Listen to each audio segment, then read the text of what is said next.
നമസ്കാരം. News magazine മലയാളത്തിൻ്റെ ഏറ്റവും പ്രധാനപ്പെട്ട ഒരു പെൻഷൻ വിതരണ അറിയിപ്പിലേക്ക് എല്ലാവർക്കും സ്വാഗതം. നമുക്കെല്ലാവർക്കും അറിയാവുന്നതുപോലെ തന്നെ സംസ്ഥാനത്ത് 62 ലക്ഷത്തോളം ആളുകൾക്കാണ് 1600 രൂപ വീതം സംസ്ഥാന സർക്കാർ ക്ഷേമ പെൻഷനായി നൽകുന്നത്. ഇതിപ്പോൾ 2024 ജൂൺ മാസം വരെ ആയപ്പോൾ 5 മാസത്തെ പെൻഷൻ തുകയാണ് വിതരണം ചെയ്യുവാൻ ബാക്കിയുള്ളത്.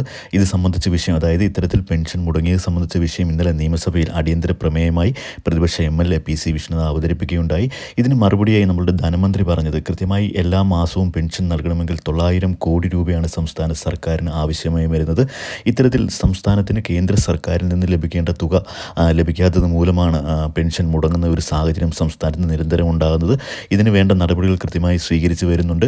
അപ്പോൾ ഇനി എല്ലാ മാസവും കൃത്യമായി തന്നെ പെൻഷൻ വിതരണം ചെയ്യാനാണ് സംസ്ഥാന സർക്കാർ ഇപ്പോൾ നടപടികൾ സ്വീകരിച്ചിരിക്കുന്നത്. ഇതിൻ്റെ ഭാഗമായി കൃത്യമായി മുടങ്ങിയ പെൻഷൻ തുകയിൽ നിന്നും ഒരു മാസത്തെ പെൻഷൻ തുക, അതായത് ഒരു ഗഡു 1600 രൂപ അക്കൗണ്ടുകളിലേക്കും കൈകളിലേക്കുമൊക്കെ പെൻഷൻ വിതരണം ചെയ്യുന്നതിന് വേണ്ട നടപടികൾ ഇപ്പോൾ സ്വീകരിച്ച് വരികയാണ്. ഉടൻ തന്നെ ബാക്കി പെൻഷൻ തുക, മുടങ്ങിയിട്ടുള്ള പെൻഷൻ തുകയുടെ വിതരണവും ഉടൻ തന്നെ ഉണ്ടാകുമെന്ന് ധനമന്ത്രി ഇന്നലെ നിയമസഭയിൽ അറിയിച്ചു. വരാനിരിക്കുന്ന തദ്ദേശ സ്ഥാപനങ്ങളിലേക്കുള്ള തിരഞ്ഞെടുപ്പിന് മുമ്പായി പെൻഷൻ കുടിശ്ശിക മുഴുവൻ കൊടുത്തു തീർത്ത് കൃത്യമായി എല്ലാ മാസവും പെൻഷൻ വിതരണം ചെയ്യുന്ന ഒരു സാഹചര്യമായിരിക്കും ഇനി സംസ്ഥാനത്ത് ഉണ്ടാകുക. അപ്പോൾ കൃത്യമായും കുടിശ്ശികയുള്ള പെൻഷൻ തുകയുടെ വിതരണ തീയതി ഉടൻ തന്നെ നിങ്ങളിലേക്ക് എത്തിക്കുന്നതായി. ദയവായി ചാനലൊന്ന് സബ്സ്ക്രൈബ് ചെയ്ത് സപ്പോർട്ട് ചെയ്യുക. വീഡിയോ ഒന്ന് ലൈക്ക് ചെയ്ത് കൂടി കാണുക. താങ്ക്